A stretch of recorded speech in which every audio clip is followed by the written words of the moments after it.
My name is Rogerio, and I've been a truck driver for as long as I can remember. This road has always been my second home, a ribbon of asphalt that stretches through my life like a thread, connecting all my days and nights. But there are things you experience out here that mark you forever, moments that carve themselves so deep into your soul that no amount of time can smooth them away.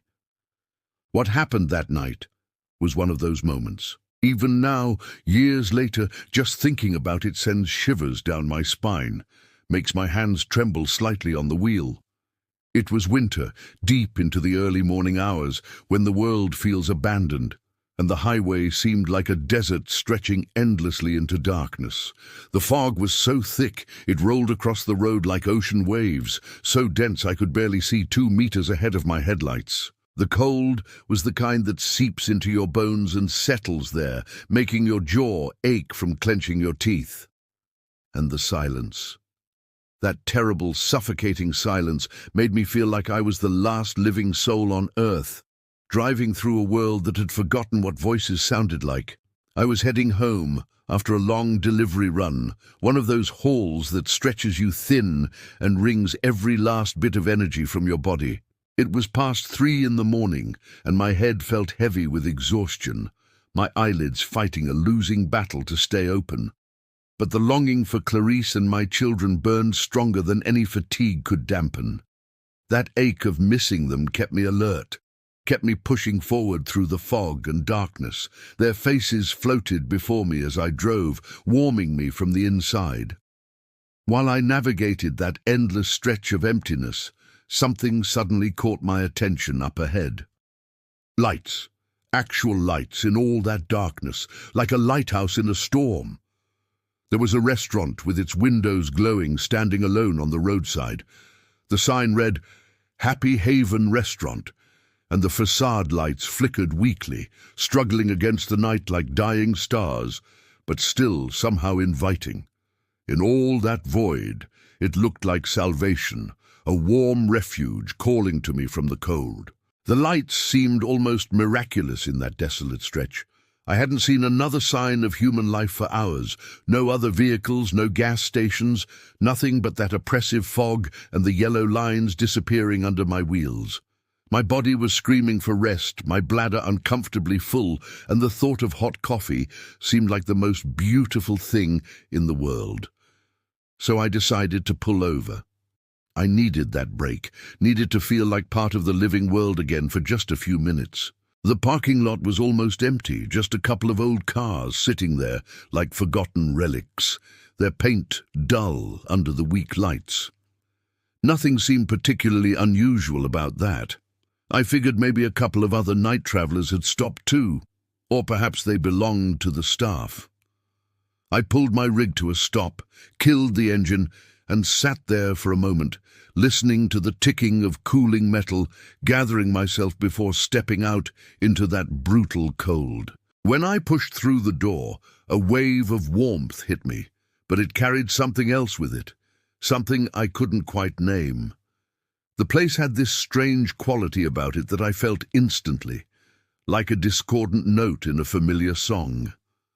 The walls were decorated with old paintings, their frames tarnished with age, depicting scenes that seemed both ordinary and somehow wrong. The smell of fresh food hung in the air, savory and rich, which should have been comforting, but instead made my stomach tighten with an inexplicable unease.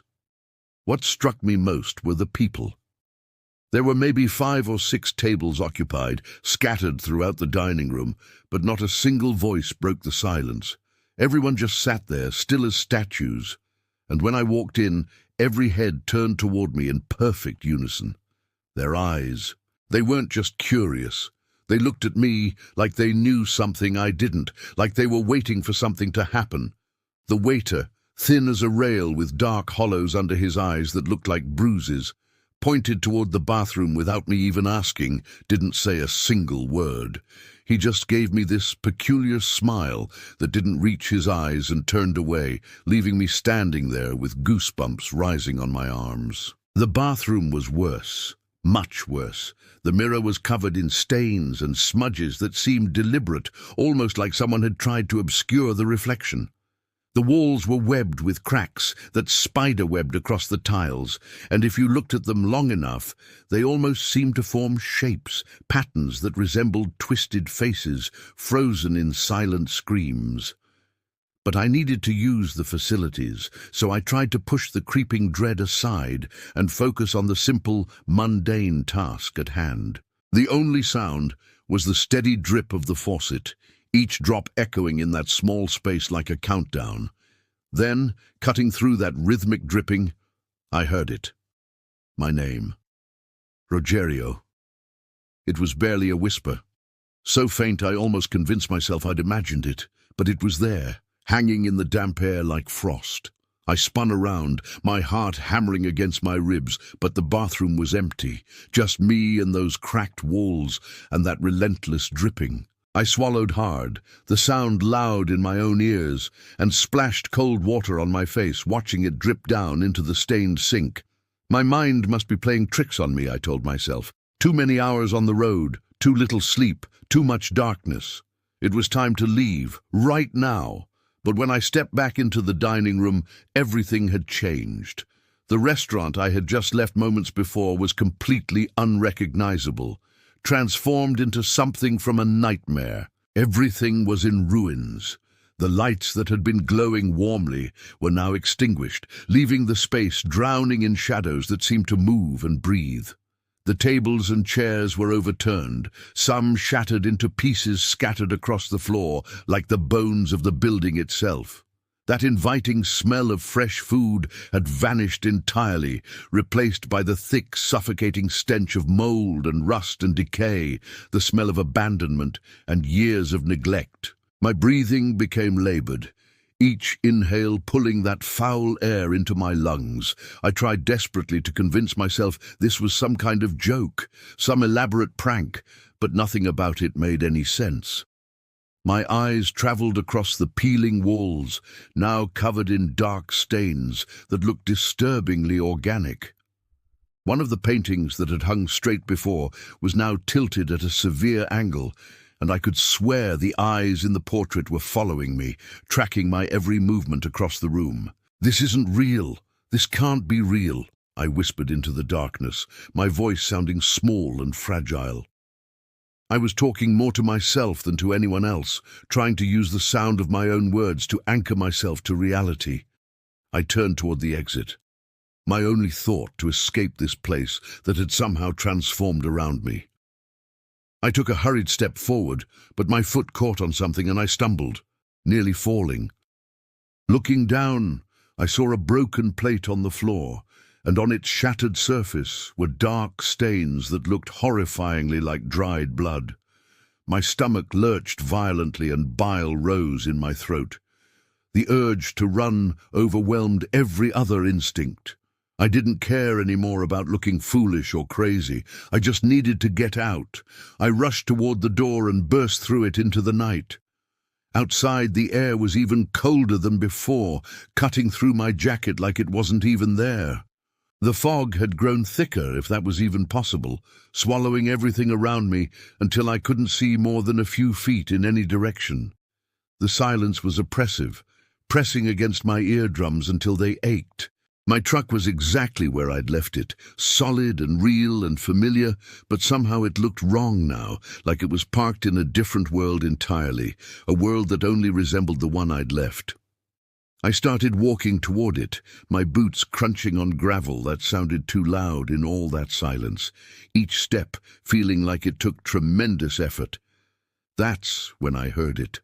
The sound of tires on the road, slow and deliberate. A police cruiser emerged from the fog like a ghost materializing, its headlights cutting through the mist in sharp beams. The vehicle pulled slowly onto the shoulder, and a heavy-set officer climbed out, pointing his flashlight directly at me. The beam was blinding, making me squint and raise my hand to shield my eyes. He looked suspicious, his body language tense and alert. "What are you doing here?" he asked, his voice gruff and demanding. The flashlight beam didn't waver from my face, making it impossible to see his expression clearly. I just stopped to use the bathroom. I thought the restaurant was open." I managed to reply, trying desperately not to sound as shaken as I felt, trying to keep my voice steady even though my insides were churning with fear and confusion. The officer lowered his flashlight, but his expression grew even more serious, his face hardening into something that looked almost like pity mixed with concern. He glanced toward the restaurant, then back at me, and let out a short, dry laugh that held no humor whatsoever, just a bitter acknowledgement of something dark and incomprehensible. "That place has been closed for over 20 years. You know that, right?" His words hit me like a physical blow. My heart began racing so fast, I thought it might burst through my chest. It couldn't be possible. The denial rose in my throat like bile. That can't be right.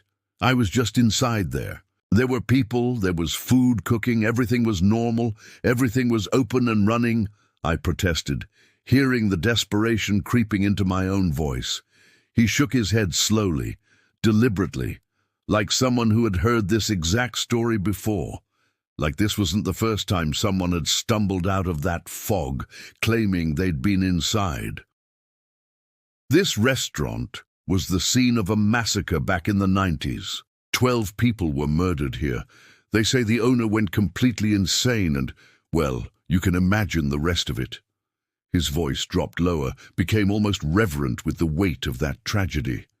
My legs began trembling uncontrollably, threatening to give out beneath me entirely. Everything started making a terrible kind of sense, yet simultaneously nothing made any sense at all. Those silent patrons staring at me, the waiter's hollow eyes and strange smile, the sudden transformation of the building, the voice calling my name in that empty bathroom. All of it crashed together in my mind like waves breaking against rocks. The officer took a step backward, his eyes scanning the darkness around us as if he expected to see something lurking beyond me, something hiding just outside the reach of his flashlight's beam. My advice? Get in your truck and leave, right now. And don't come back here. This place isn't safe, not for the living, not for anyone who values their sanity or their soul. His words carried a weight of authority mixed with genuine fear, and that frightened me more than anything else. I could barely breathe. Each inhale felt shallow and insufficient. The officer's words echoed through my skull like voices in a canyon. Massacre. 12 people dead, closed for over 20 years. How was any of this possible?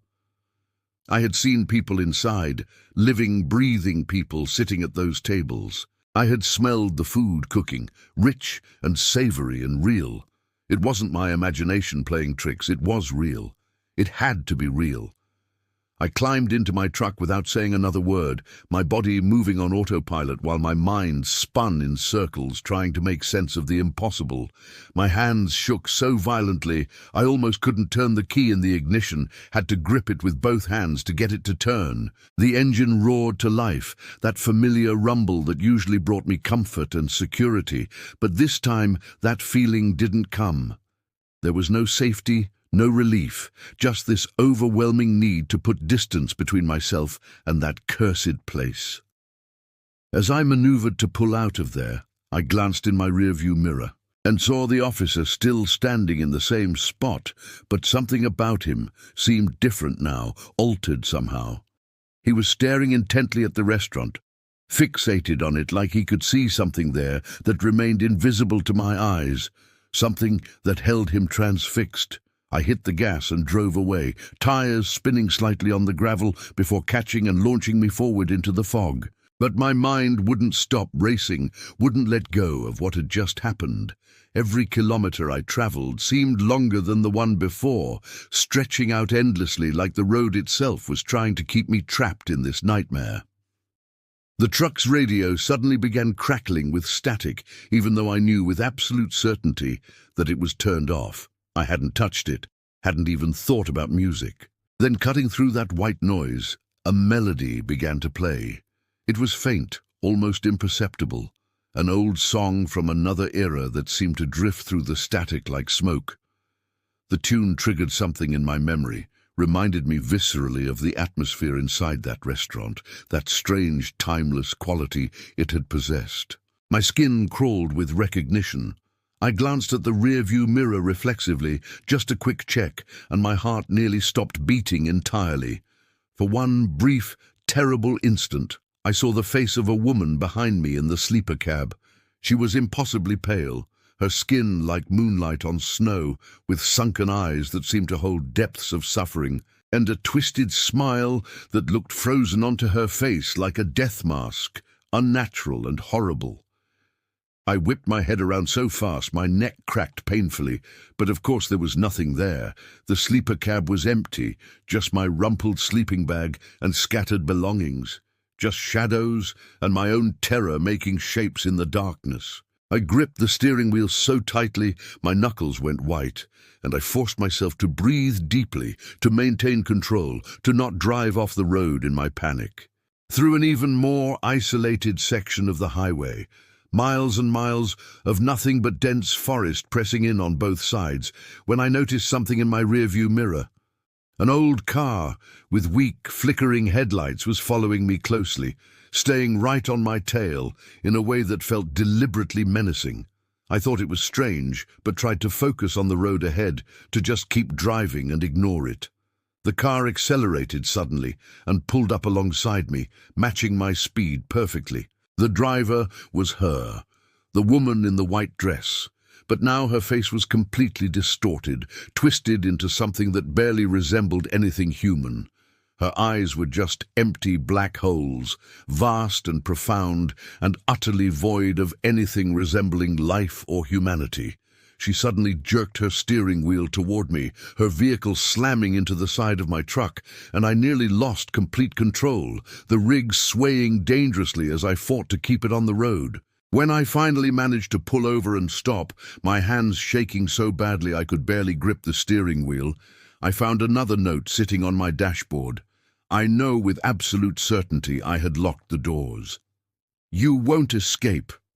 My mind was completely shattered, fragmenting under the weight of terror and impossibility. I called Anna again, needing to hear her voice, needing something real to hold on to. "Dad, you need to get off that route right now. Please," she said, her voice filled with genuine fear now, picking up on something in my tone that told her this was beyond exhaustion or stress. I decided to stop at a roadside diner, one of those weathered buildings that cater to truckers and travelers, places that exist in the lonely spaces between destinations. I desperately needed coffee, and maybe, just maybe, I needed to talk to another human being who might understand what I was experiencing. That's where I met Cloves, an older truck driver with weathered skin and eyes that had seen too much. I asked him carefully, trying not to sound crazy, if he had ever seen anything strange around these parts. He stared at me for a long moment, his expression unreadable, and then responded in a grave tone that sent chills through my entire body. "You're talking about the woman on the road, aren't you?" My spine turned to ice. I hadn't mentioned anything about a woman, hadn't described her at all. He continued, his voice low and serious, each word weighted with the gravity of something he absolutely believed.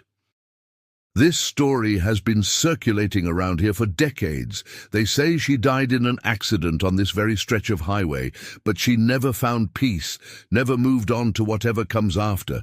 She hunts anyone who intrudes on her road, marks them somehow, and when she appears to you, it means you're already claimed, already hers in some way that can't be undone." I tried to laugh it off, tried to inject some lightness into the conversation, but it was painfully obvious he was completely serious, that he believed every word he was saying with the conviction of witnessed truth.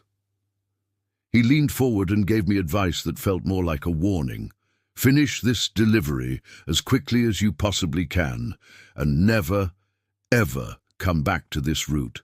Not for any reason, not for any price." On the fifth night, a massive storm rolled in with frightening speed. The road became slick and treacherous with rain, and visibility dropped to almost nothing, my headlights barely penetrating the sheets of water falling from the sky. While I drove through that deluge, struggling to see the lines on the road, I saw the lights of that old car again in my rearview mirror. It was behind me once more, but this time everything felt different, more urgent, more final somehow. Then she appeared directly in the road ahead of me, materialized out of the rain and darkness like she had been conjured from the storm itself. Her arms were spread wide in a gesture that was somehow both welcoming and threatening, and her smile was distorted into something horrible, a twisted grimace that served as both invitation and warning. I tried to swerve around her, jerking the wheel hard, but the truck lost traction on the wet pavement and skidded out of control, sliding sideways off the road and into the muddy shoulder. I climbed out of the vehicle, my entire body shaking with adrenaline and terror, rain instantly soaking through my clothes. And there she was, standing just meters away. This time her figure was almost translucent, semi-transparent, existing somewhere between the real world and something else entirely, something that shouldn't be possible. Her voice, filled with such hatred and pain that it seemed to make the very air vibrate, echoed through the rain and thunder.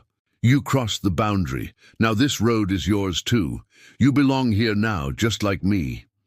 Before I could even think to react or run or do anything, I felt an invisible force grip me and pull me backward with tremendous strength. Everything went black, consciousness fleeing as if my mind simply couldn't process what was happening. I woke up to the sound of sirens wailing and lights flashing red and blue against my closed eyelids. Police officers and firefighters surrounded me, their voices urgent and concerned, asking me questions I could barely process. I told them a simplified version of events, something they could accept and understand. I lost control because of the rain and the slick roads.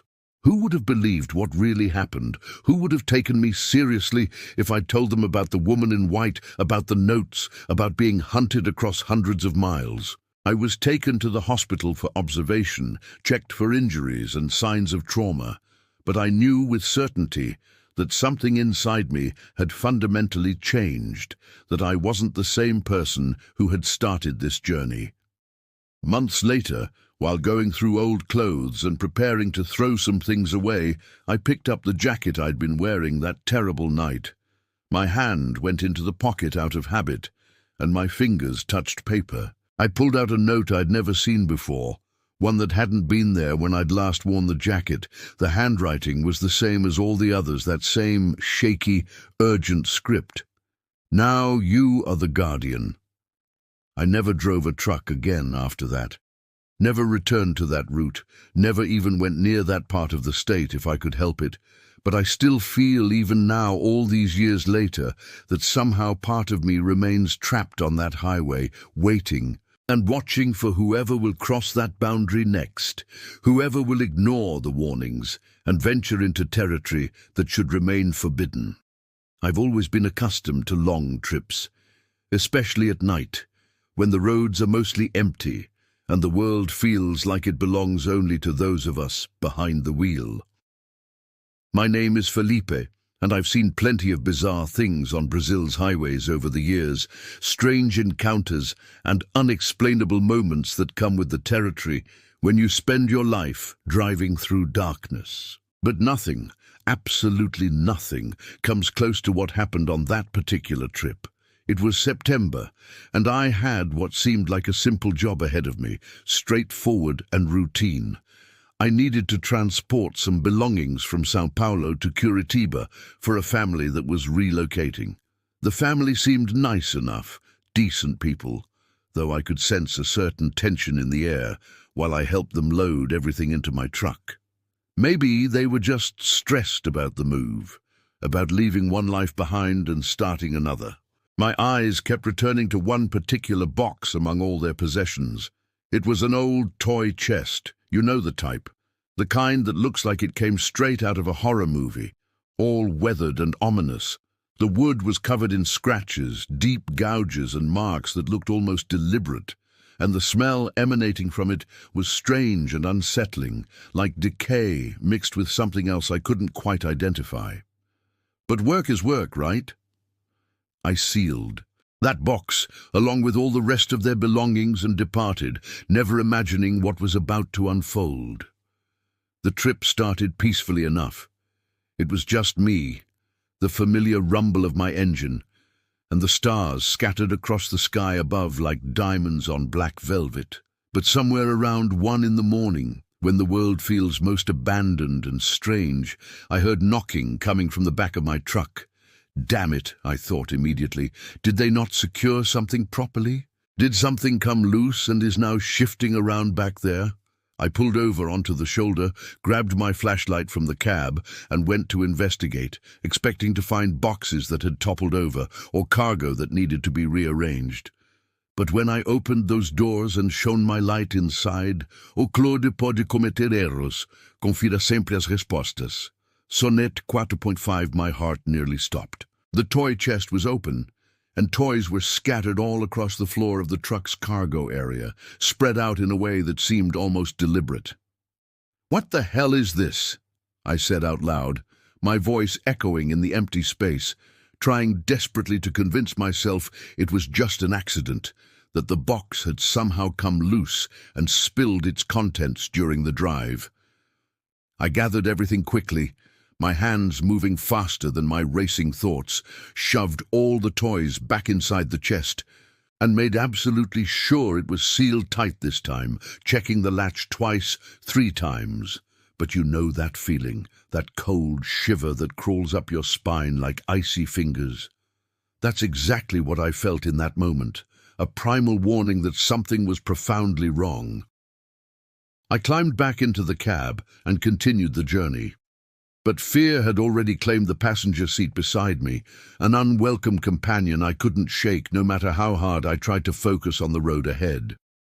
The highway was completely deserted at this hour, nothing but darkness stretching endlessly in all directions, and the only sound was the familiar rumble of my engine, a sound that usually brought me comfort, but now felt inadequate against the oppressive silence of the night. That's when it started. Out of nowhere, a sound emerged that made every hair on my body stand on end.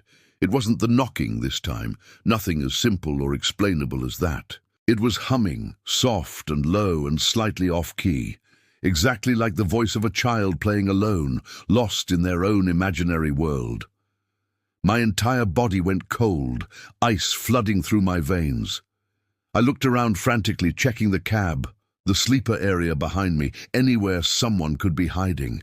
I turned off the radio even though I knew it wasn't on, and I sat there trying desperately to understand where this sound was coming from, to find some rational explanation. The humming seemed to be coming from inside the cab itself, surrounding me, as if the source was everywhere and nowhere at once. My heart was racing so fast I could hear the blood rushing in my ears. But I needed to keep going, needed to finish this job and get away from whatever was happening. I decided to stop at a gas station to catch my breath and check the cargo one more time, to prove to myself that everything was secure and normal. When I opened the back of the truck, my flashlight beam cutting through the darkness inside, there it was, a toy, a teddy bear, old and worn with matted fur and button eyes, sitting right in the middle of the corridor between the stacked boxes.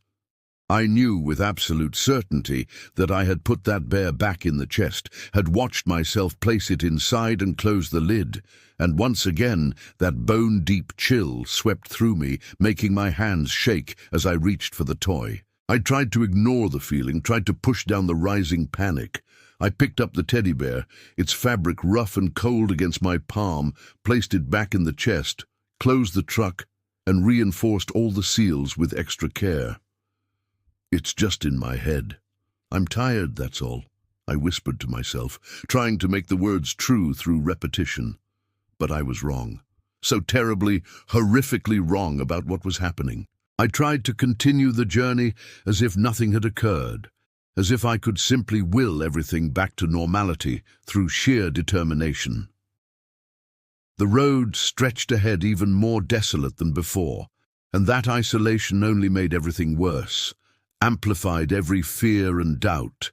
The humming seemed to have stopped, faded into the background, but I couldn't get that teddy bear out of my mind. couldn't shake the sensation that it had been looking at me when I picked it up in the truck, its button eyes following my movements with an awareness that toys shouldn't possess.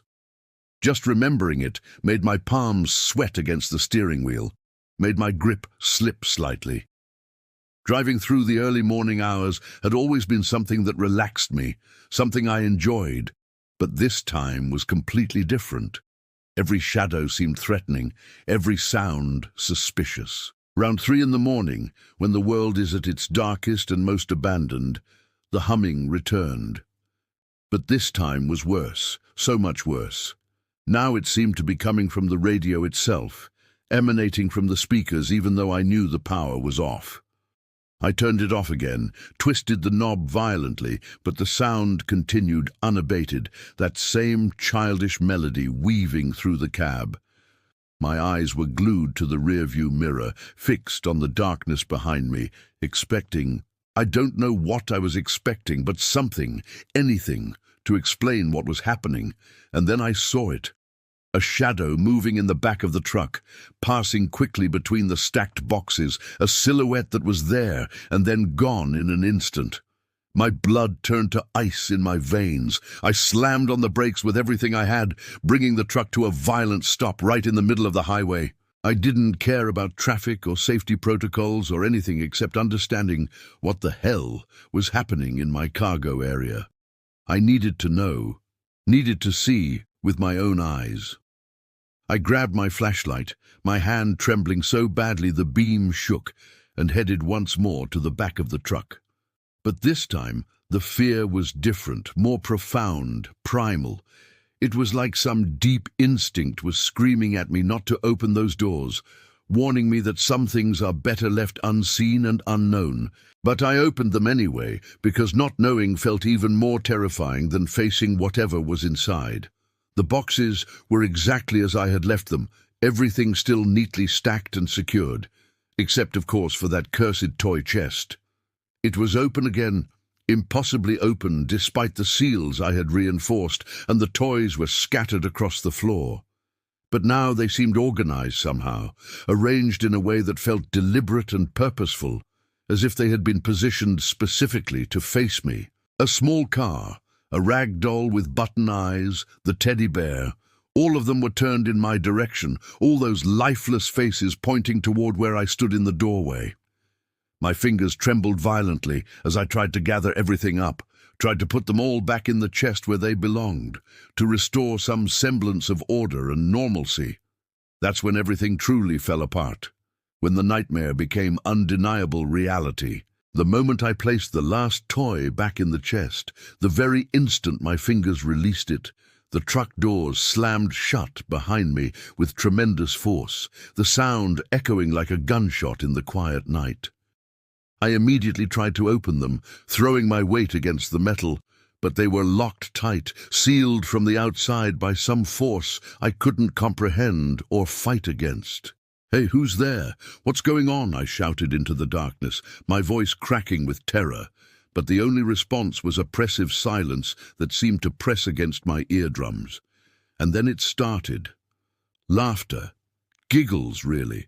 The high-pitched sound of children laughing and playing, mixed with whispers I couldn't quite make out, words spoken too softly to understand, but loaded with meaning and intent.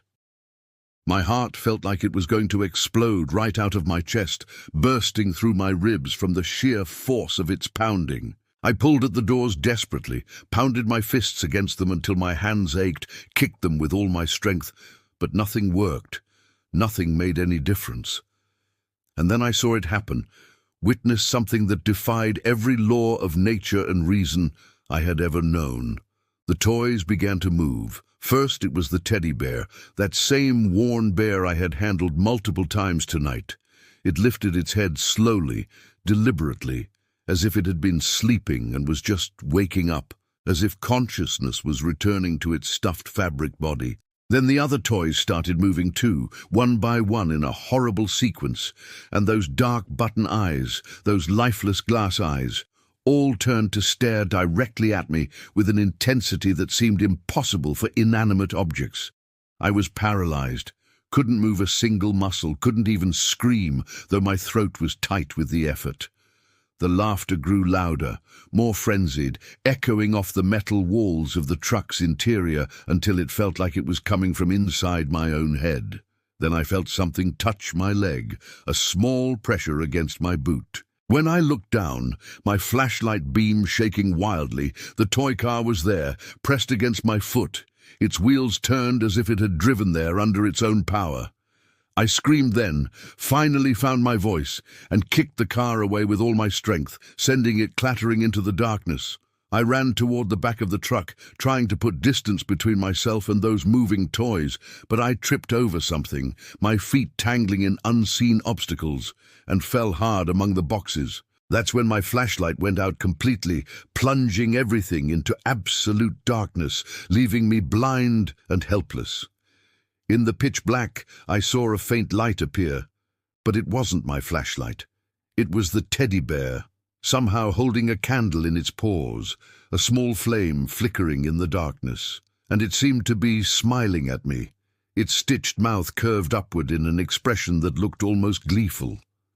I don't know how long I was trapped in there, locked in that metal tomb with those things.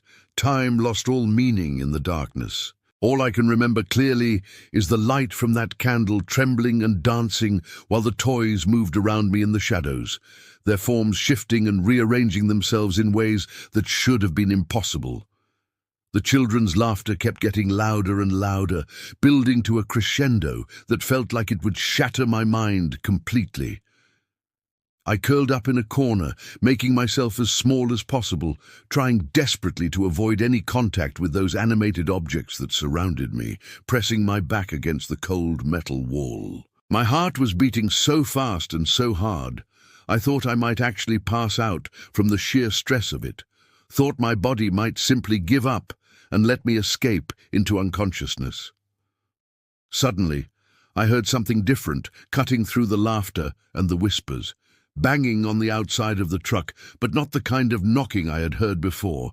These were strong, urgent impacts, the sound of someone trying to get in, trying to help.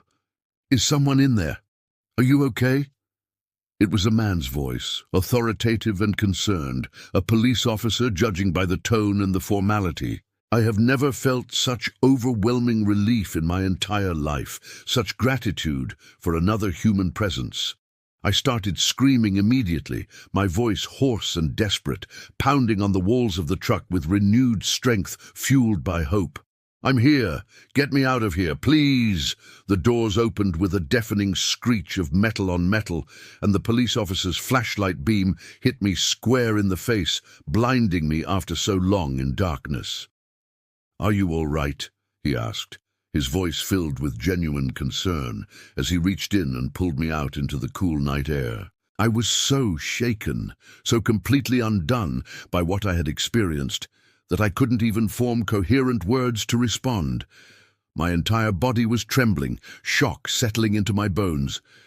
I looked back into the truck, expecting to see the toys scattered everywhere, evidence of the chaos I had just lived through. But they were all inside the chest, sealed up tight as if nothing whatsoever had happened, as if the last terrifying minutes had been nothing but a hallucination. "What's going on here?" the officer asked, his expression shifting from concern to suspicion. I tried desperately to explain what I had witnessed, but my voice shook so violently that I sounded like I was delirious, like I had lost my grip on reality entirely. He looked at me with clear skepticism, probably thinking I was drunk or high or suffering some kind of breakdown. But then he checked the security camera footage from the gas station where we were parked, and everything changed. "Look at this," he said quietly, his face going pale as he stared at the screen. In the grainy footage, you could clearly see the truck doors closing by themselves with a force that made no physical sense, slamming shut with violent purpose. And worse, so much worse, while I was screaming for help inside, small movements were visible in the depths of the truck's cargo area, shadows shifting and moving in ways that shouldn't have been possible, shapes that had no business being there at all. After everything that happened, the officer accompanied me to a nearby motel and strongly suggested I rest before continuing. I couldn't even look at my truck anymore, couldn't bear the thought of climbing back into that cab. When I finally arrived at the family's house in Curitiba the next day, exhausted and still shaking from my ordeal, I decided I had to tell them what had happened. I didn't know how they would react to my story, whether they would think I was crazy or a liar. But I needed to speak the truth, needed them to understand. As soon as I finished relating everything, every terrifying detail of that night, the mother's face went completely pale, all color draining from her features. She grabbed her husband's arm tightly, trying desperately to hold back tears that were already forming in her eyes. That's when she told me about Alice, their daughter who had died in an accident 2 years earlier. A tragedy that had shattered their entire world. The toy chest had been hers, filled with her favorite things, the objects she had loved most in her short life. They had never had the courage to get rid of those toys, couldn't bear to part with such tangible reminders of their lost child. But they had decided to bring them along with the move, trying somehow to escape the overwhelming memories that haunted their old home. She loved to hum, the mother said, her voice trembling with emotion and grief that was still raw after all this time, tears now flowing freely down her cheeks. My heart nearly stopped beating entirely. Whenever she played with her toys, she would do that, just hum these little made-up melodies. The father tried to reassure me, probably more for his wife's sake than mine, suggesting that it had probably all been my imagination, exhaustion, and darkness playing tricks on my mind. But I knew better. I knew with absolute certainty that what I had experienced was real, that something beyond explanation had happened in that truck. I completed the delivery because I'm a professional, and I had given my word, but I drove back home with this overwhelming sensation that I had left something behind, that part of whatever I had encountered was still with me somehow, clinging to me like a shadow I couldn't shake. During the entire return journey, that mother's face wouldn't leave my mind, her expression of grief and recognition when I described what I had experienced. And her words about Alice, about the humming and the toys and the love that had somehow remained after death, that story attached itself to me like tentar novamente, Claude pode cometer erros. Confira sempre as respostas. Sonnet 4.5, a shadow I couldn't shake loose no matter how hard I tried. For several days afterward, I attempted desperately to convince myself that everything had been in my head, just my imagination running wild. Maybe it was the exhaustion catching up with me after too many hours on the road, or the isolation of driving through those endless dark stretches alone, or perhaps even the suggestion from that family about their deceased daughter had planted seeds in my mind that grew into hallucinations. But deep down in my gut, in that place where truth lives regardless of what we want to believe, I knew it wasn't just that. The security camera footage, the toys moving with purpose and intent, the truck doors slamming shut with impossible force. All of it was too real, too tangible to be merely the product of my imagination or stress-induced delusions.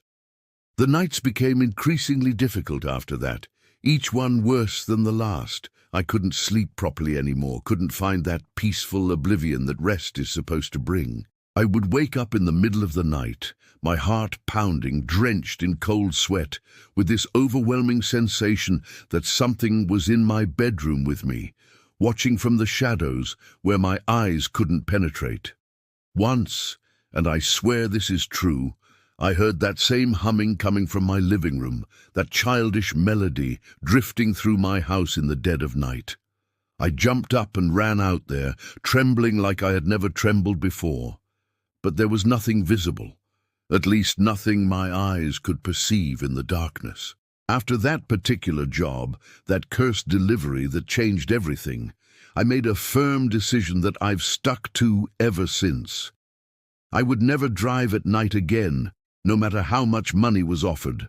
no matter how urgent the delivery. It might seem foolish or superstitious to some people, might make me look weak or irrational.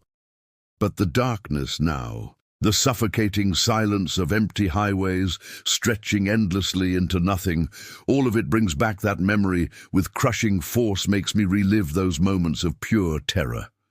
Every single time I hear a child's giggle somewhere innocent and ordinary, or see an old worn toy in a store, or sitting on someone's porch, my entire body responds with goosebumps rising on my arms, my stomach clenching with remembered fear. I find myself wondering constantly, obsessively, turning the questions over and over in my mind. Was Alice trying to protect her family somehow? Reaching out from wherever she is now? Was she attempting to warn me about something, to communicate some vital message I was too terrified to understand? Or was she simply a child who wanted to play one more time, who missed the simple joy of her toys and her humming and the world she had been torn from too soon? I'll never know the answer to those questions. We'll never have that closure or understanding. What I do know with absolute certainty is that something stayed with me after that night, something that hasn't left. Not the toys themselves, not that wooden chest with its scratches and strange smell, but that feeling, that presence. A question that will never have an answer, hanging over me like a weight I can't put down. And sometimes, late at night when I close my eyes and try desperately to find sleep, I hear it, very faintly, barely perceptible, like it's coming from somewhere impossibly far away, yet somehow right beside me. That soft humming, that childish melody, as if someone is reminding me, telling me in their own way, I'm still here. I've never been the type who scares easily, never been one to jump at shadows or believe in ghost stories told around campfires. I have years of experience behind the wheel, countless miles logged across this vast country. The road is my second home, the place where I feel most comfortable and capable. But what happened that particular night stole my sleep away, robbed me of the peace I used to find in solitude and distance. Just remembering it sends chills running down my spine like ice water in my veins, makes my hands shake slightly even now in the safety of daylight. But let me tell you the whole story from the very beginning so you can understand how everything unraveled. It was a night like any other at first, completely ordinary and unremarkable. I was hauling a load of grain to the interior of Minas Gerais, one of those routine jobs that pays the bills and keeps food on the table. The road was empty as it usually is at that hour, just the familiar rumble of my engine and country music playing softly on the radio, keeping me company through the darkness. I had always loved these solitary journeys, found a kind of meditation in them. They gave me time to think about life, about my family, about where I'd been and where I was going. You know how it is when you're alone with just your thoughts and the endless highway stretching ahead. But that peaceful tranquility shattered completely and turned into a living nightmare when the radio suddenly crackled with static and I heard Carlos' voice, a friend I'd known for years from the trucking routes, urgently calling for help. Roberto, are you hearing me? My truck broke down, man. I'm on a road out here somewhere nearby. I think I'm really screwed. Come give me a hand, will you? His voice sounded strained somehow, breathless and stressed in a way that immediately set off alarm bells in my head. I recognized him instantly, of course, but Carlos is one of those guys who always stays calm and collected, even in the worst situations, never loses his cool no matter what problems arise. So finding him sounding this distressed and panicked seemed very strange to me, wrong somehow. I asked him where exactly he was located, and he gave me coordinates that, I have to tell you, didn't make much sense, seemed to point to nowhere in particular. But in that moment, my instinct was simply to help without questioning too much. It's the code among truck drivers, the unspoken rule that binds us together out here in the lonely stretches. We help each other always because we know how vulnerable we all are when something goes wrong miles from anywhere. I took a dirt road that he had mentioned in his transmission, and that's when things began to feel increasingly strange and unsettling. The place was pitch black, total darkness pressing in from all sides, with only the beams from my headlights cutting through that oppressive void. Every now and then I'd hear a sound in the brush beside the road, rustling and movement, that made me grip the steering wheel tighter, my knuckles going white. Was it an animal? Just the wind moving through the trees? I didn't know, but everything felt wrong, fundamentally off in a way I couldn't articulate.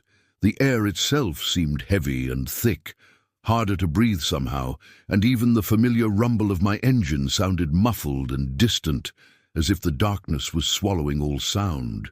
While I drove deeper into that desolate area, I tried to raise Carlos on the radio again, pressing the transmit button and calling his name. Nothing came back except static, that empty hissing that fills the silence when no one responds. "Carlos, are you there?" I asked 3 separate times, increasingly desperate for an answer, but the response never came. That silence began to seriously disturb me, planting seeds of doubt and fear. Carlos isn't the type to play jokes or pull pranks, would never send someone on a wild goose chase for amusement. So why would he direct me to a place like this, so isolated and wrong? Was it really even Carlos I had heard on the radio at all?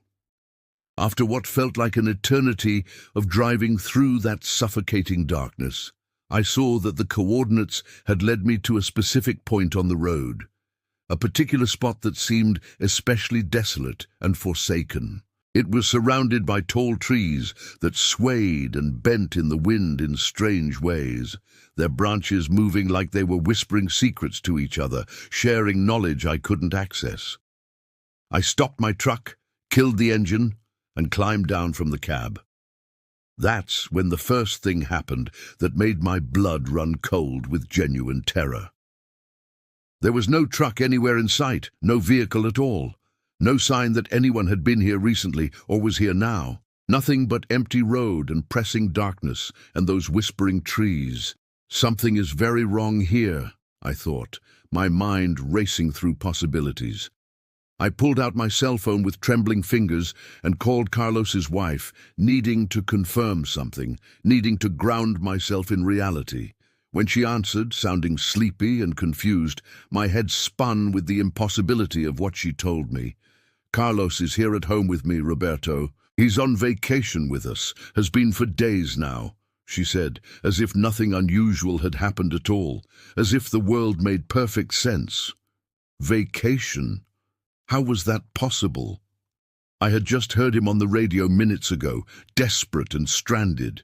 I ran back to my truck, my heart hammering so hard I thought my ribs might crack. The radio crackled to life again without me touching it. "You came to us, Roberto," said a voice deep and dragging, distorted in a way that made it sound barely human. It definitely wasn't Carlos's voice, wasn't anyone I knew.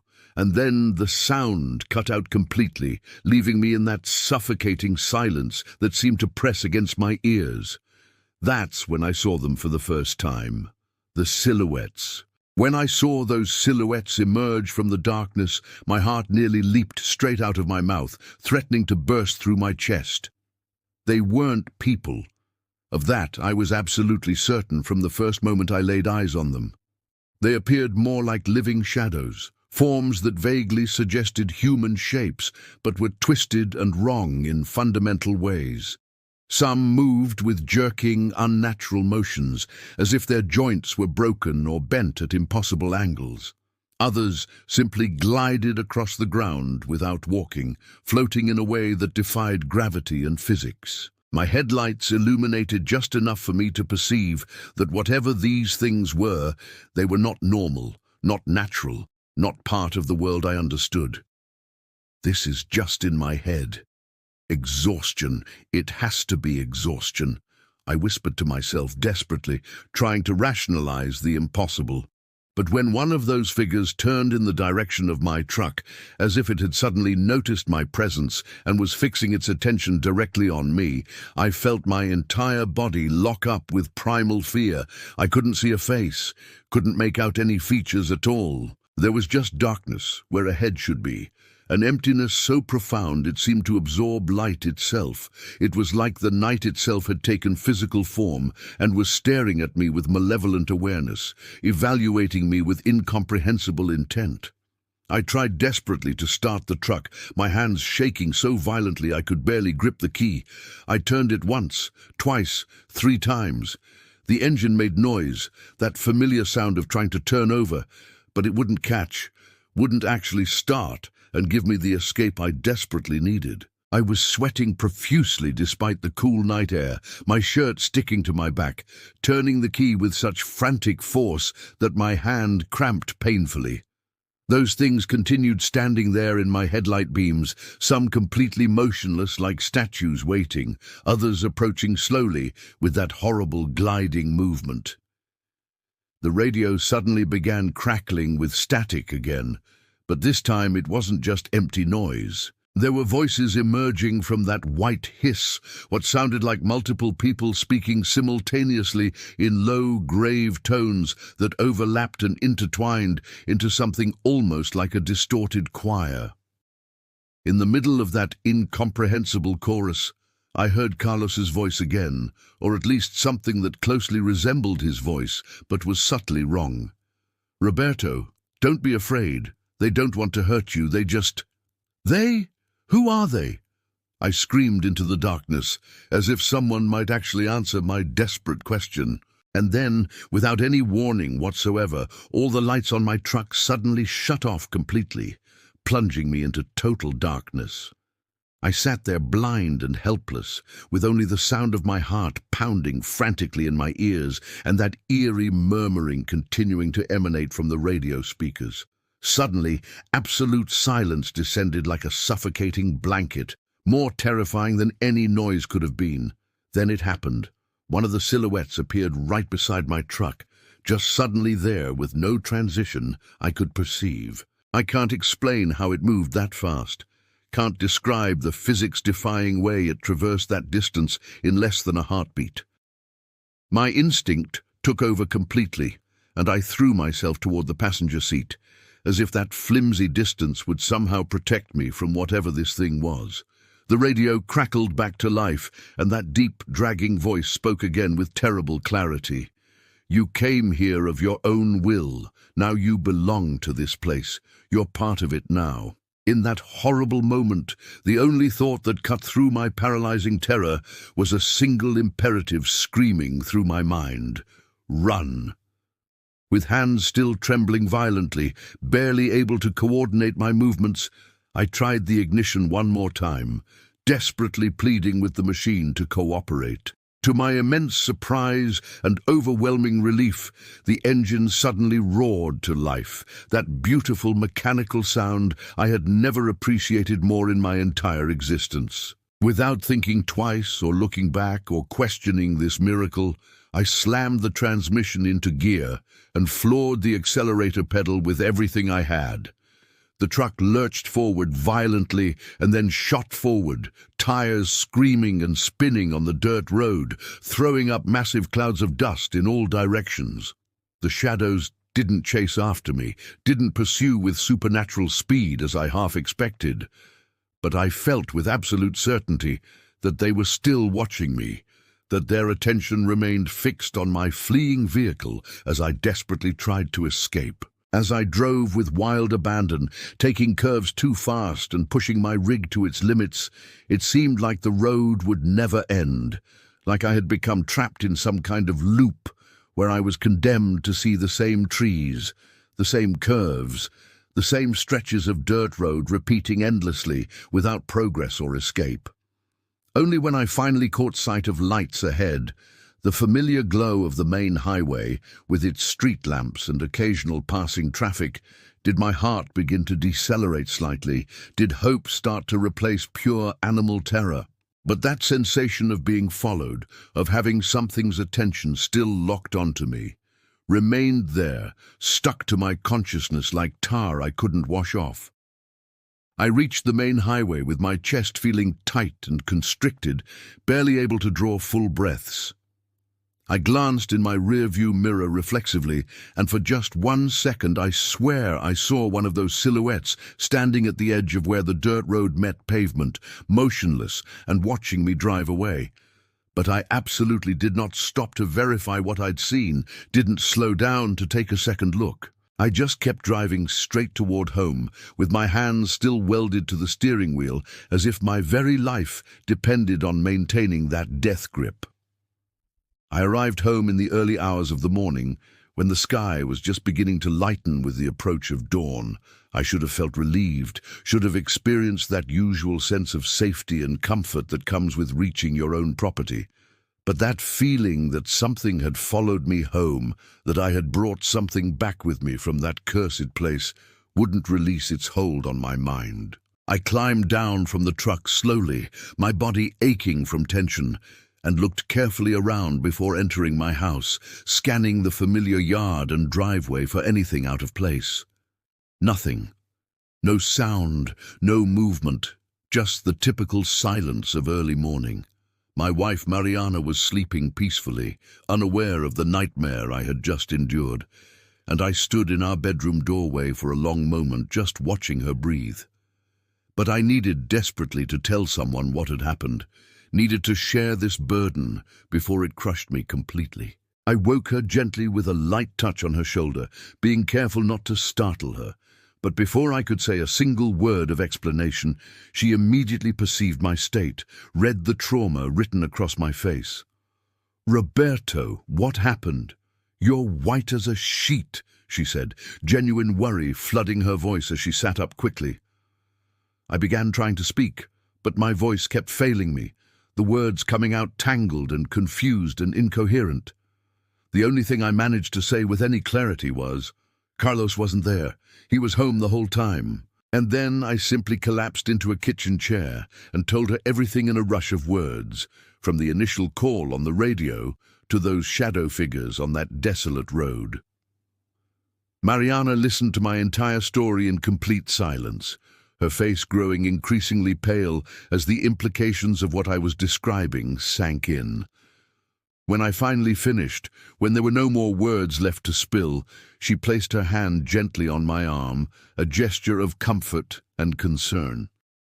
"You need to talk to the people at the truck stop tomorrow, Roberto. This isn't the first time I've heard stories like this. There's something on that road, something people have been encountering for a long time." The next day, after a night spent tossing and turning with very little actual sleep, I went to the truck stop, where drivers regularly gather to share information and stories. I told my story in complete detail, describing everything that had happened, fully expecting to receive laughter or mockery, expecting them to dismiss me as crazy or exhausted or making things up for attention. But to my genuine surprise, the crowd that had gathered to listen grew serious and quiet, their expressions darkening with recognition. Some even stepped back and crossed their arms defensively, as if the mere act of discussing this was somehow dangerous, could potentially draw unwanted attention. One of the older truckers, a man called Demas, who had logged more highway miles than almost anyone there, more experience than I could hope to accumulate in 2 lifetimes, slowly shook his head with a knowing, weary expression. "I've heard about this before, yes. A deserted road where people hear voices calling them on the radio, but it's not real people calling. It seems like they're summoning you to their place, whatever that place is. A location that not everyone comes back from, if you understand what I'm saying." My hands went ice cold hearing this confirmation. "But what are these things? What are they?" I asked, my voice barely escaping my throat, barely more than a whisper. Demas just shrugged with a look of profound weariness and resignation etched into every line of his weathered face. "Nobody knows, Roberto. Nobody really knows what they are. And honestly, it's probably better not to know the truth. Better to stay ignorant of certain things that exist in the margins of our world. There's only one thing that's absolutely certain in all of this. When you're out there on the road and something seems off, when your instincts start screaming that things aren't normal, never, ever go to investigate. Never answer those calls, because whoever or whatever is calling for help isn't always who you think it is, isn't always what it appears to be on the surface. Sometimes the voice you recognize belongs to something else entirely, something that's learned to mimic and deceive.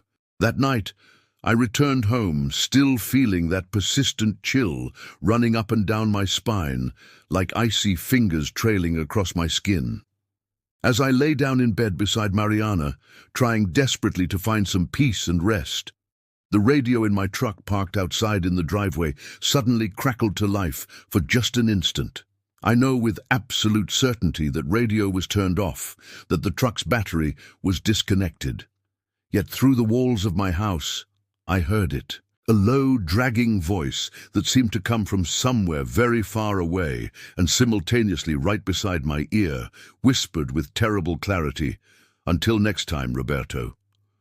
From that day forward, I have never, not once, answered a distress call without confirming twice, sometimes 3 times, that the person I'm hearing is actually where they claim to be and actually needs help.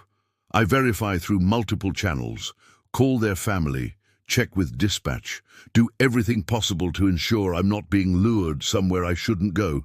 And whenever I pass through desolate roads now, especially at night when darkness presses in from all sides, I still feel it.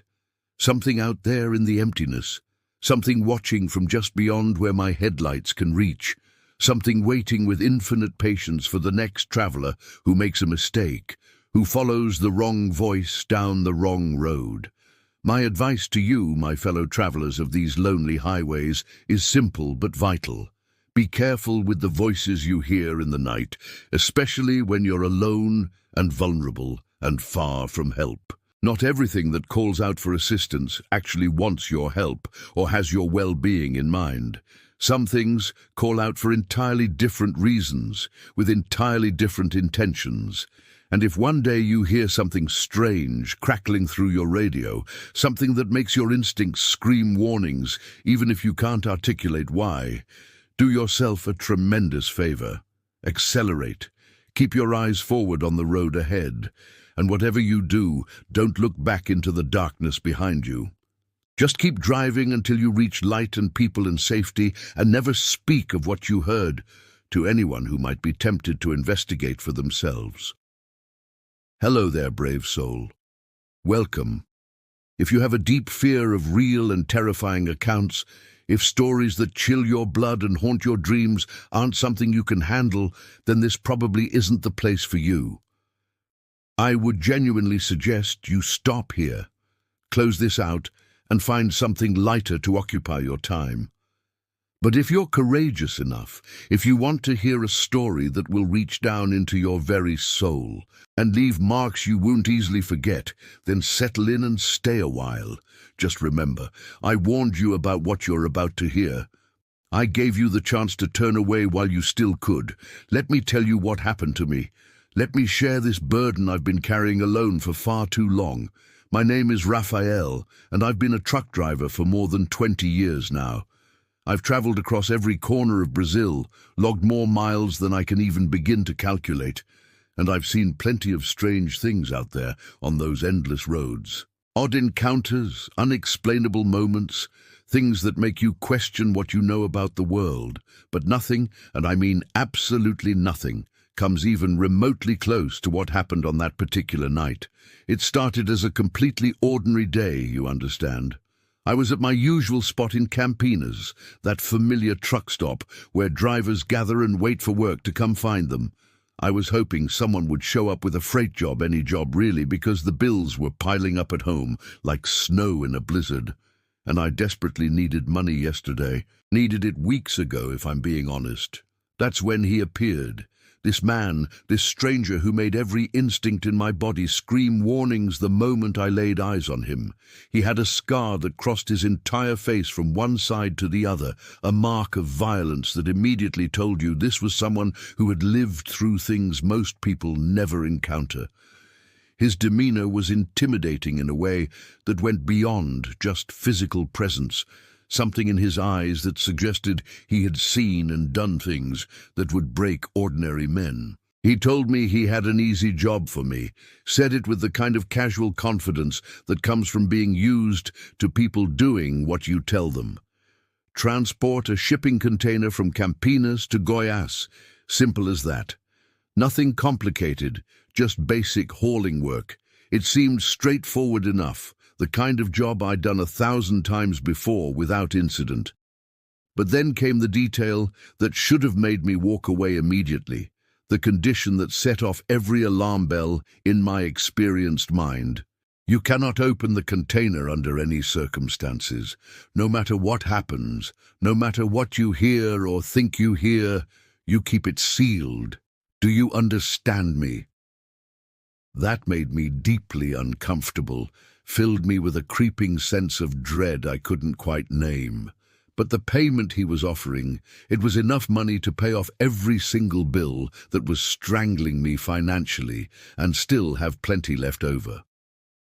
It was the kind of opportunity that doesn't come around often for guys like me who are constantly scrambling to make ends meet. So despite my instincts, despite that voice in the back of my head screaming that this was wrong, I accepted. Of course I did. I loaded that container onto my truck, my old but faithful Volvo FH that had been my reliable partner through countless journeys. The man looked at me intensely before I departed, his scarred face serious and grave. "Follow the instructions and everything will be fine. Just don't break the rules." Little did I know in that moment that those words would come back to haunt me, would echo through my nightmares for years to come. The first several kilometers were peaceful and uneventful, exactly what I expected from a routine haul. It was just me, the familiar stretch of highway, the comforting rumble of my engine, and music playing softly on the radio to keep me company. But when night fell and darkness swallowed the landscape completely, everything began to change in subtle ways that built into something terrifying. I started hearing strange noises emanating from the container behind me, sounds that didn't belong and couldn't be explained away. At first I tried to convince myself it was just my imagination, just my mind playing tricks after too many hours of monotonous driving. You know that muffled sound you think you're imagining, that you tell yourself isn't really there? It was like that initially, but the sounds didn't stop. They didn't fade away or prove themselves to be nothing. Instead, they persisted and grew more distinct, more impossible to ignore. It sounded exactly like something was moving around inside that sealed container, shifting and stirring in ways the cargo absolutely should not. I kept glancing at my rearview mirror compulsively, over and over, but all I could see was darkness behind my truck, that impenetrable void where the container sat like a coffin on wheels. I decided to stop at a gas station to grab some coffee and hopefully clear my head, to ground myself in something normal and routine. The place was a dump, honestly, one of those decrepit stations that's barely hanging on, with a flickering neon light at the entrance that seemed to be struggling to stay alive. I got my coffee, bitter and lukewarm, and when I returned to my truck, the noises from the container had gotten dramatically louder, impossible to dismiss now as imagination or mechanical sounds. Now, they were unmistakably scratching noises, heavy impacts, like something slamming against the metal walls from inside, and I swear to you on everything I hold sacred, whispers. Actual voices speaking words I couldn't quite make out, but that were undeniably there. A cold sensation ran straight down my spine and settled in my gut like ice. I called out into the darkness, my voice sounding small and uncertain. "Is someone in there? Hello?" But the silence that followed my question was somehow even worse than the noises had been, pregnant with menace and waiting. I started the engine with shaking hands and continued driving, desperately hoping I was losing my mind, praying that madness would be a better explanation than the alternative. But I wasn't crazy. I knew I wasn't. As I drove deeper into the night, the radio suddenly began producing heavy static, that white noise hiss that drowns out all stations. Then voices started emerging from that static, whispers and fragments of words that sounded almost like a pirate station had invaded the frequency, broadcasting things that shouldn't be heard. Out on the highway ahead of me, a thick fog appeared from absolutely nowhere, rising up and covering everything around me in a dense blanket that reduced visibility to almost nothing. I could barely see the road ahead, had to slow down dramatically just to avoid driving off into the unknown. And the sensation that I wasn't alone anymore, that something else was sharing this space with me, it just kept growing stronger and more undeniable with every passing minute. Then it happened, something that made reality itself seem to crack and splinter. I felt a touch on my shoulder, distinct and deliberate, fingers pressing into my flesh through my shirt. I spun around so fast and so violently that I nearly lost control of the truck entirely, nearly sent us careening off the road. But there was nobody there. Absolutely nobody. The cab was empty except for me. From that moment forward, I understood with terrible clarity that I was caught up in something far bigger and more dangerous than just a simple freight job, something that defied explanation and promised only horror. In that moment, my mind was racing at 1,000 miles per hour, thoughts tumbling over each other in panicked chaos. The noises coming from the container kept getting louder and more insistent, more impossible to rationalize away or ignore. And I felt with absolute certainty, in that deep place where instinct lives beyond rational thought, that something was watching me, not just looking in my direction, but truly observing me with focused attention and unknowable intent, studying me in the darkness. The radio that once whispered only static now carried strange murmurs, as if someone were trying to speak to me in a language older than memory. The road stretched endlessly ahead, swallowed by a thick fog that turned every shadow into a threat. I could barely see the edge of the shoulder when the truck began to choke, its engine faltering until the Volvo died in the middle of that deserted highway. I stepped out, my breath fogging the cold night air. "Not now. Come on, old friend, don't fail me," I muttered, lifting the hood. Everything looked normal, too normal. The engine was whole, silent, as though it had simply chosen to stop breathing. That was when I looked at the container. Something deep inside told me not to, but curiosity, or something darker, pulled me closer. I grabbed the iron bar I always kept by my side, more for comfort than defense, and pried at the lock. The scratching from inside grew louder, frantic, unbearable. It felt like something inside was about to burst free. When the lock finally gave, I nearly stumbled backward. Inside, bound and gagged, were people, 5 maybe. Their eyes were wide, pleading, haunted. A woman began to cry the moment she saw me. "Please, help us," she whispered once I removed her gag. For a heartbeat, I couldn't move. Who were they? Why were they locked inside my truck? Her voice trembled as she spoke. "We were kidnapped. They were taking us somewhere, I don't know where, but you have to get us out of here." Her desperation broke whatever trance held me. I helped them climb down, thinking fast. "I'll drive you to the nearest police station," I said, though I had no idea where that was. My GPS was dead, my phone useless, and the fog outside felt alive, like it was watching us. I got everyone into the cab, and we drove into the unknown. The air grew heavy, thick with dread. I couldn't shake the feeling that something or someone was following. In the rearview mirror, shadows shifted at the edge of the mist. When I focused, they vanished. Then out of nowhere, headlights appeared behind us, blinding, relentless. It wasn't just a car, it was a black truck, its beams carving through the dark like knives. The woman beside me cried out, "It's them! They're coming!" I pushed the Volvo to its limit, but the black truck kept its distance, close enough to taunt, far enough to control the game. Panic clawed at me. I spotted a dirt road to the right and made a split-second decision. Either we fled that way, or we'd die on that road. I turned the wheel hard, the truck nearly tipping, but we made it onto the muddy path. The chase didn't end. The black truck followed, its lights slicing through the storm. Mud splashed, the tires slipped, and the engine roared in protest. The people in the cab cried and prayed in whispers. I kept repeating, "It's going to be okay," though even I didn't believe it. The rain came harder, drowning the world in shadows. Then, through the downpour, I saw a faint light, a gas station, lonely and small, but it was hope.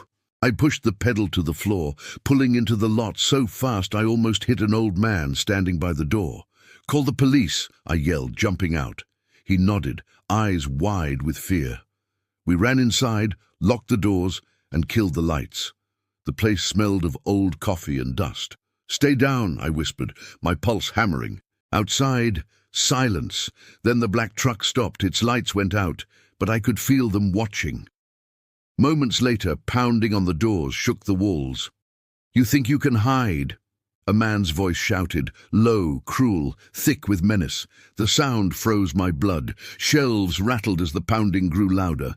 I grabbed another iron bar from a corner and braced myself. The old man, Elias I'd later learn, appeared with a machete, his hands steady. "We won't let them in," he said.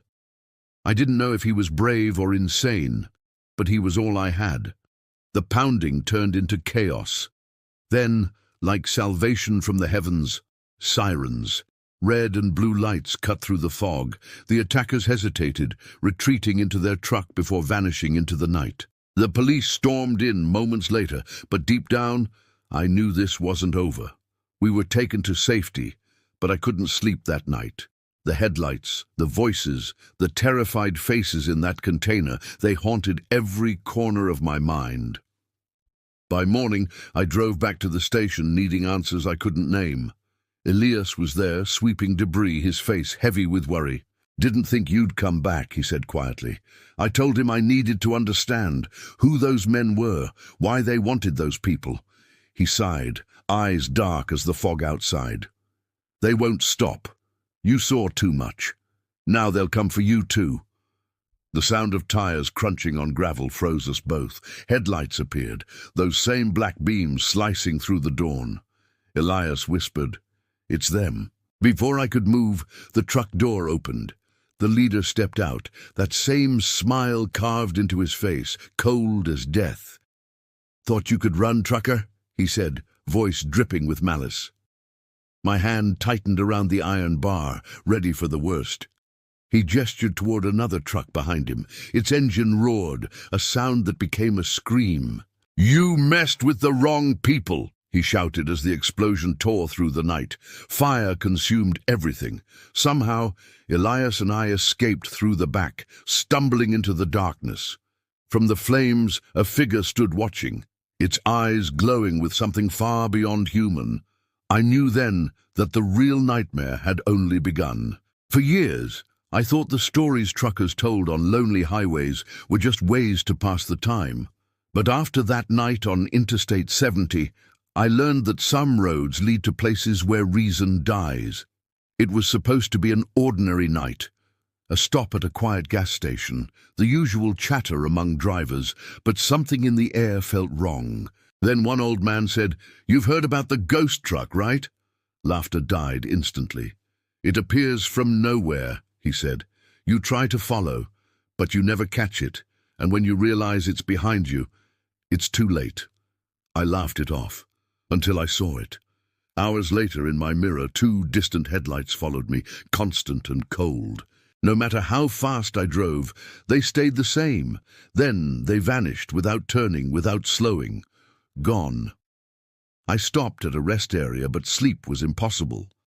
I kept waking, certain someone was outside watching. The next morning, I learned that Pedro, a driver who ran the same route, had vanished. His wife said he'd called her, whispering in fear. "Stay off the road," he'd said. "Something's following me." Then the line went dead.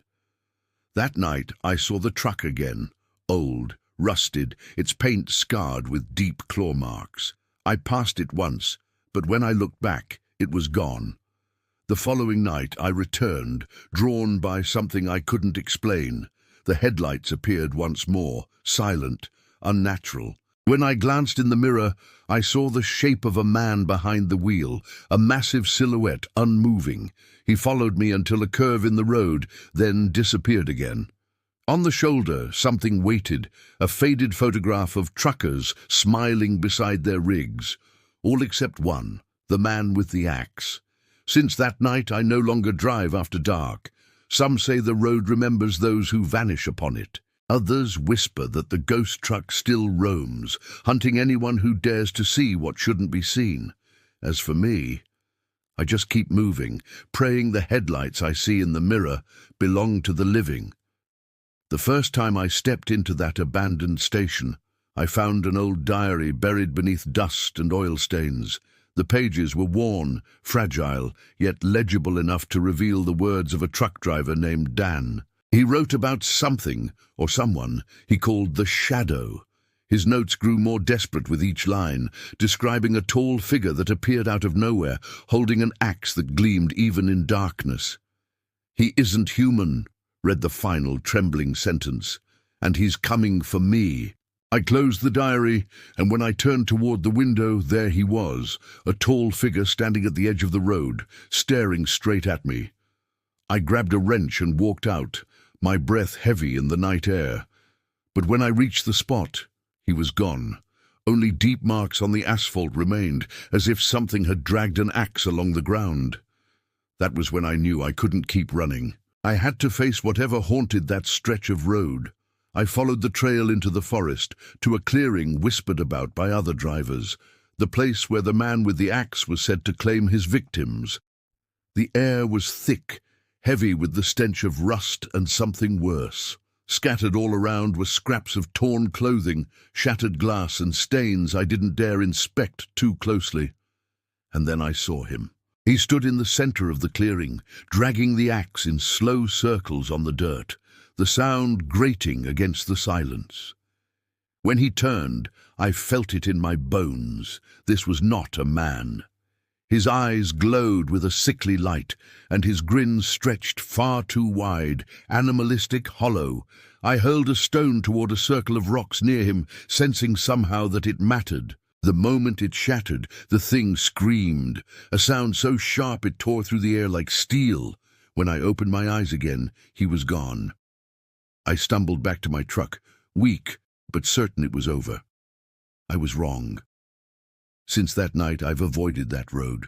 I've changed my routes, my habits, even my prayers, but sometimes, late on an empty highway, I still hear stories, headlights that flicker in the distance, the echo of metal scraping against asphalt. And sometimes when I look in the mirror, there's nothing there. Other times, there is. My name's José Luis, but on the road everyone calls me Zé. I didn't choose this life. It just happened. I spend more nights under the stars than beneath a roof, and for most of my life the road has been my only constant. There's a stretch between a small town called Pedra Alta and what feels like nowhere at all. I've always hated that place. Even the wind seems afraid to pass through it. It was almost 2 a.m. My partner, Marcos, was unusually quiet that night. Normally he never shut up, but something about that silence made even the sound of the engine feel heavier. Then out of nowhere a figure burst onto the road, a man running, waving his arms wildly. I slammed the brakes and the truck skidded sideways, missing him by inches. When I stepped out, he was gasping, eyes wide with terror, wearing a white lab coat splattered with dirt and blood. The logo on his chest caught my eye. He was from a psychiatric hospital. "Please," he cried, "the beast is coming." Marcos climbed out cautiously while I stayed behind the door, trying to understand what was happening. The man grabbed my shoulders with trembling hands, his voice cracking as he spoke of something that wasn't human, something he'd seen inside that hospital. He said it wasn't a man nor an animal, but something worse.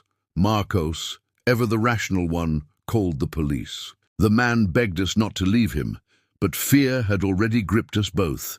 We promised help was on the way, then got back in the truck. When I looked through the rear-view mirror, he was still there, staring into the woods like he could see his death walking toward him. We had no idea how much that decision would haunt us. The road felt alive that night. Every sound from the forest seemed to whisper, to warn. Marcos drummed his fingers on the dashboard, glancing behind us again and again. "You saw his eyes, Zay?" he asked quietly. "Yeah," I said. "Pure terror." Then came a noise, a low growl that grew louder, closer, until it vibrated through the truck. It wasn't any animal I knew. "What the hell is that?" Marcos whispered. The sound followed us, weaving through the trees, matching our speed. Then, as suddenly as it began, it stopped. The silence that followed was worse. I could feel something watching us. The next morning, still shaken, we stopped in town to unload the cargo. That's when we heard the body of a man had been found in the woods, torn apart. The description left no doubt. It was the man from the night before. The police said no predator could have done that. And the hospital? They denied he'd ever been a patient. That's when I started digging. Rumors spread about secret experiments, unethical tests, and a name that kept appearing, Project Adamus. Something inside me needed to know the truth. Against every instinct, I convinced Marcos to go back. He called me insane, but eventually he agreed. In daylight, the road seemed less sinister, but the unease never left. When we reached the hospital, the gates hung open, creaking in the wind. The building looked abandoned, yet there were fresh tire marks and broken lights near the entrance. We explored carefully, our footsteps echoing through corridors thick with decay. Then, behind a locked door marked "Do Not Enter," we found it, an office filled with scattered documents. They spoke of experiments to enhance human strength and endurance. Most subjects didn't survive, but one did. The records called him only Patient Zero. Before we could process what we were reading, a sound echoed from the hall, slow, dragging footsteps, followed by a guttural breath. Marcos's face drained of color. "We have to go," he whispered. We ran, but before we reached the truck, something burst from the tree line. It was massive, wrong, its skin black and pulsing, its eyes glowing red. It wasn't human. Wasn't alive in any sense we understood. It roared, and the sound shook the ground. I slammed the gas, but it struck the side of the truck, tearing metal like paper. Somehow, we escaped. But the image of that creature stayed burned into my mind. I wish I could say that was the end of it, that I went home and forgot. But I didn't. Neither of us did. Marcos quit the road soon after. I kept driving, but the nights grew longer, the shadows deeper. Every time I close my eyes, I still see those red eyes burning in the dark. The hospital was shut down months later, but people still whisper about it. They say something escaped, that the experiment worked in a way. They say it's still out there, and the part that haunts me most is the man in the lab coat, the one we left behind. I don't know who he was or how he knew what was coming, but his voice echoes in my head even now. Maybe we could have saved him. Maybe not. Some questions should stay unanswered. And yet, every time I get behind the wheel, I say a quiet prayer before turning the key, just in case. So if you are ever driving down an empty stretch of highway and see someone begging for help, think twice before stopping. But if you do, be ready, because some things that walk these roads don't belong to our world.